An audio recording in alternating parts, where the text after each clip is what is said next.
Hello guys, నేను మీ Rolex. So finally boys dance అయితే కంప్లీట్ అయిపోయింది. మన గర్ల్స్ అయితే డాన్స్ పర్ఫార్మెన్స్ లతో అద్దర కొట్టేస్తున్నారు. ఇంకా లేట్ చేయకుండా వెళ్ళి చూసేద్దాం.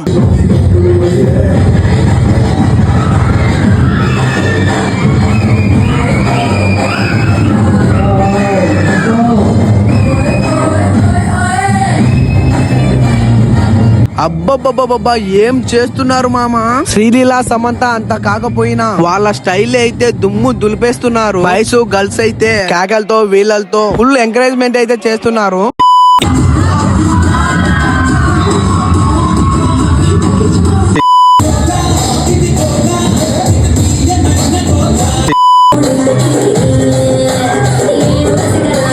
ఒక్క మాటలో చెప్పాలంటే వీళ్ళు చేసిన డాన్స్ పర్ఫార్మెన్స్ కి రొంబ థ్యాంక్స్. నెక్స్ట్ వీడియో మిస్ అవ్వద్దు. Girls and boys floor dance లో అయితే నెక్స్ట్ వీడియోలో కలుసుకుందాం.